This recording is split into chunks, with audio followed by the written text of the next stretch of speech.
Assalamualaikum warahmatullahi wabarakatuh. Perkenalkan, nama saya Cakra Sobari dengan NIM 211419064. Di sini saya ingin mempresentasikan hasil kerja saya, yaitu membahas dengan usaha waralaba somai Bandung sesuai tugas yang ada di Elena.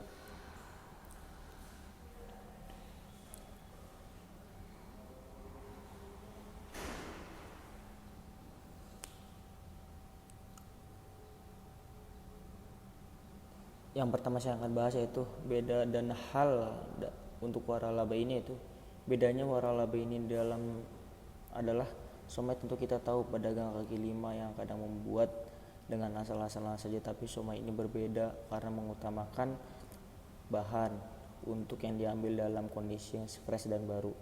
Bumbu kacang yang dibuat juga dalam campuran rempah-rempah buatan keluarga pedagang. Rasa tentu warga kota Serang juga tahu yang sering olahraga di Stadion Maulana Yusuf, karena pedagang ini sudah tidak familiar lah di daerah stadion ini, dan karena rasanya yang sedap dan selalu ditunggu bagi banyak orang yang lewat karena rasanya memang sedap dan fresh. Lalu yang kedua yaitu keuntungan waralaba ini. Keuntungan waralaba ini tentu kita sudah tahu, somai sudah sangat dikenal oleh masyarakat di Indonesia. Somai juga bisa diterima oleh kalangan masyarakat. Harganya juga terjangkau.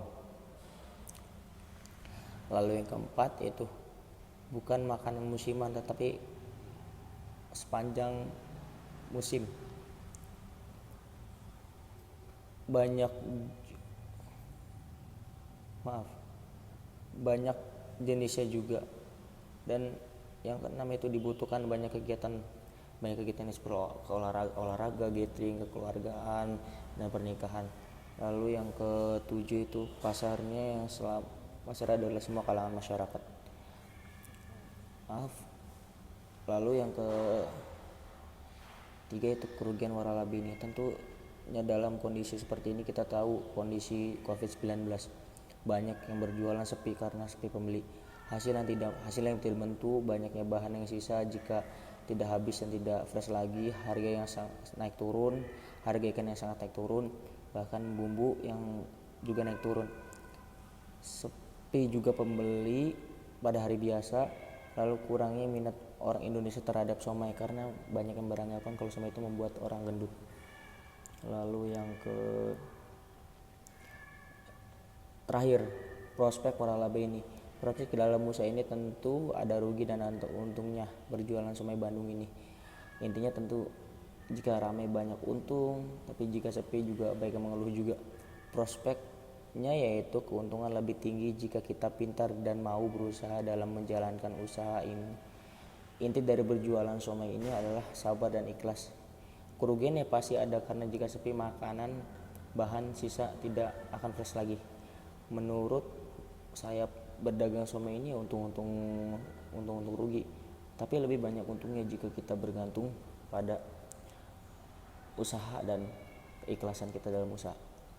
Lalu kesimpulan dan saran, waralaba somai Bandung ini bagus untuk usaha kecil-kecilan kaki lima bahkan rumahan, karena usaha ini baik diminati orang karena orang Indonesia sudah tidak familiar dengan namanya somai. Di mana-mana ada, bahkan untuk mengganjal lapar, bahkan untuk asupan makanan di saat kita bosan dan jenuh dengan karbohidrat atau nasi. Waralaba ini menguntungkan bagi kita menjalankan dengan sabar dan ikhlas. Jika ditekuni dengan sabar dan jika kita tidak sabar tidak akan mengalami kerugian. Mungkin cukup untuk presentasi dari saya. Kurang lebihnya mohon maaf jika ada kata-kata yang salah. Jika memang ingin ada yang ditanyakan, silakan komen di bawah dan jangan lupa like dan subscribe-nya. Kurang lebihnya mohon maaf. Assalamualaikum warahmatullahi wabarakatuh. Terima kasih.